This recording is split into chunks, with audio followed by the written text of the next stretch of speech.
महाविकास आघाडीच्या वतीनं आम्ही जे आंदोलन करतोय, खरंच हे अर्थसंकल्पाचं बजेट आम्हाला हे मान्य नाही। जी लाडकी बहीण योजना काढली हे सगळे फसवेगिरी आहे। जे महाराष्ट्रातील जनतेला महिलांना बोलवायचं काम आहे, त्यामुळं याच्यावर महिलांनी विश्वास ठेवू नये असं मी सांगते।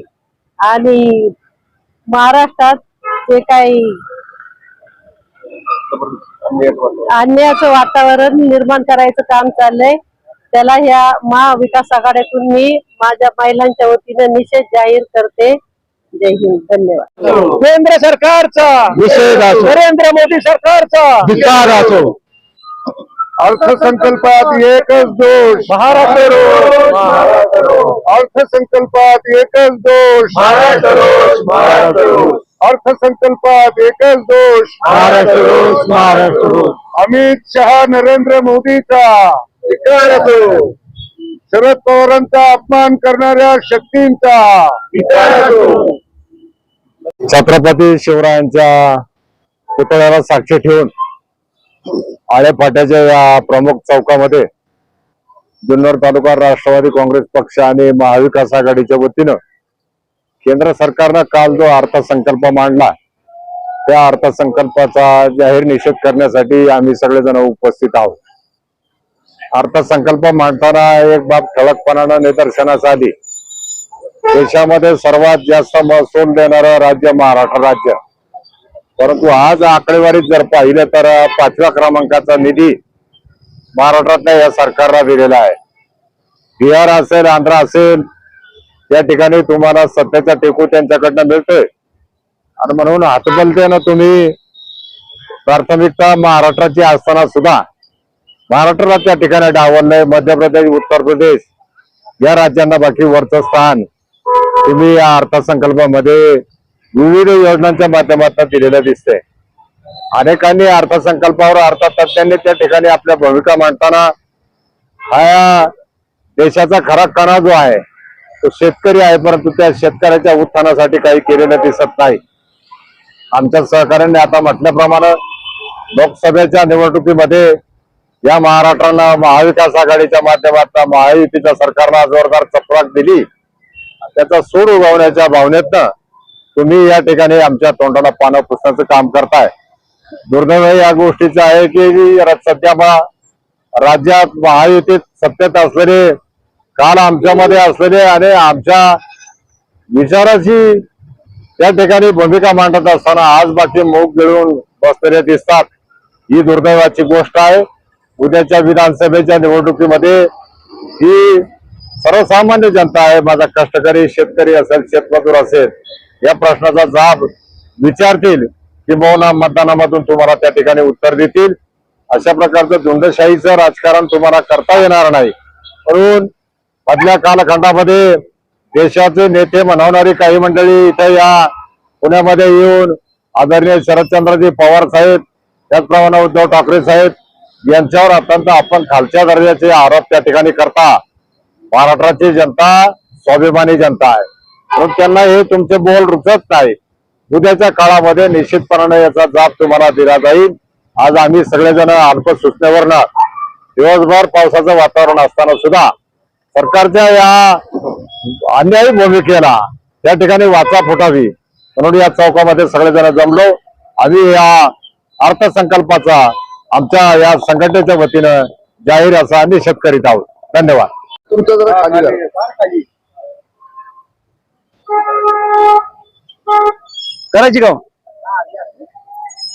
आज आपण राष्ट्रवादी काँग्रेस पक्ष, शरदचंद्रजी पवार, जुन्नर तालुका, आम्ही सर्व राष्ट्रवादी काँग्रेसचे कार्यकर्ते, आदरणीय राज्याचे संघटक आदरणीय शरदराव लेंडे साहेब, जिल्ह्याचे उपाध्यक्ष आदरणीय अनंतराव चौगुले साहेब, टिंगोर मतदारसंघाचे जिल्हा परिषद सदस्य अंकुश शेठ आमले, युवकांचे कार्याध्यक्ष अमोलराव मसने, आपले राष्ट्रवादी काँग्रेसचे कार्याध्यक्ष संजयराव गुंजाळ, श्यामराव माळे असतील, अशोक शेठ सोनवणे असतील, सुरेखाताई विटेकर, जुन्नर तालुका महिला अध्यक्ष, तसेच सुंदरताई कुराडे, सर्वच राष्ट्रवादी काँग्रेस पक्षाचे कार्यकर्ते या ठिकाणी जुलमी अशा केंद्र सरकारच्या निर्णयाच्या विरोधात या ठिकाणी त्यांचा निषेध करण्यासाठी आम्ही सर्वजण जमलेलो आहोत. निषेधाचं कारण असं आहे की गेल्या 10 वर्षामध्ये माझ्या शेतकऱ्यासाठी त्यांनी कोणतीही योजना आणलेली नाही. उलट ज्या ज्या वेळेस शेतकऱ्याच्या मालाला बाजारभाव वाढतो त्या वेळेस यांची निर्यात बंदी केली जाते. ज्या ज्या मालाला बाजारभाव वाढतो ते माल आयात केले जातात आणि अशा रीतीने माझा शेतकरी हा नाडला जातो. आपण दुधाचं जर पाहिलं की हे सरकार आल्यापासून दुधाला 5 ते 10 रुपये दररोजचा हा गाठ्यात दूध धंदा करावा लागतो. त्याच्यामुळे 10 वर्षामध्ये माझा शेतकरी पूर्णपणे मेटाकुटीला आलेला आहे. आपण जर पाहिलं तर राज्यातून महसूल हा 6 लाख कोटीचा जवळजवळ इन्कम टॅक्सच्या स्वरूपामध्ये व इतर स्वरूपामध्ये केंद्राला मिळतो. परंतु त्याच्या बदल्यात काय मिळालेलं आहे तर त्याच्या बदल्यामध्ये फक्त तुटपुंजी अशी रक्कम म्हणजे तोंडाला पाणी चोळण्याचं काम या केंद्र सरकारने केलेलं आहे.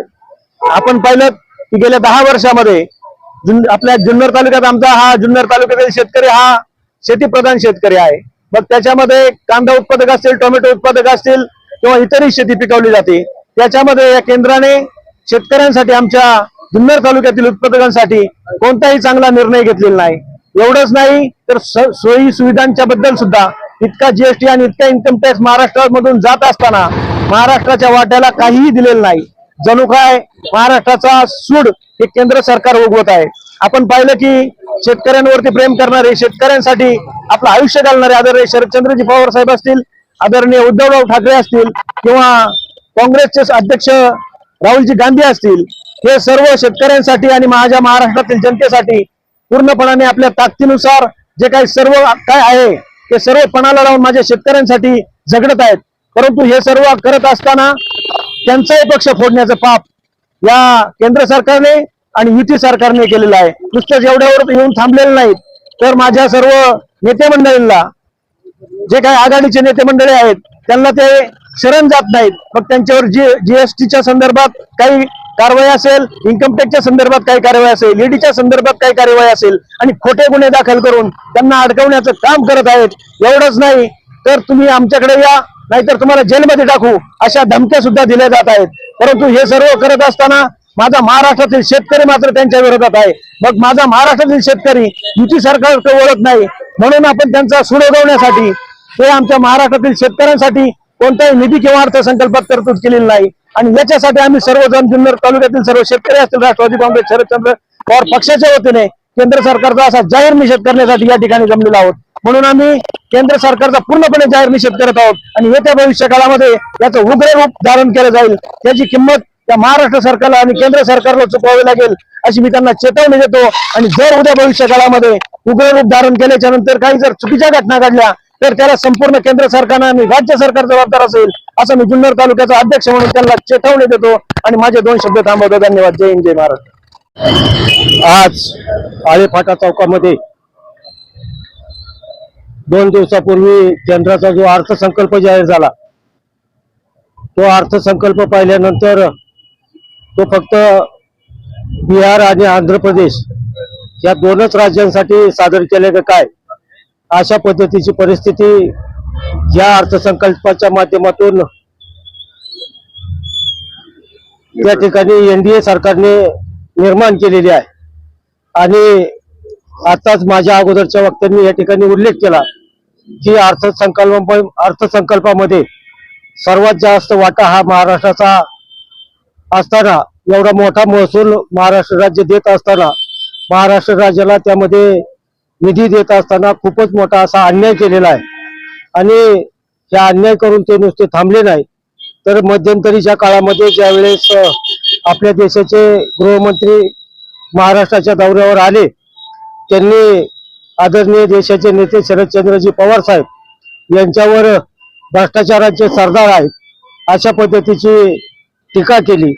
त्याचप्रमाणे उद्धव ठाकरे साहेबांवर हे औरंगजेब फॅन क्लबचे सदस्य आहेत अशा पद्धतीची टीका केली.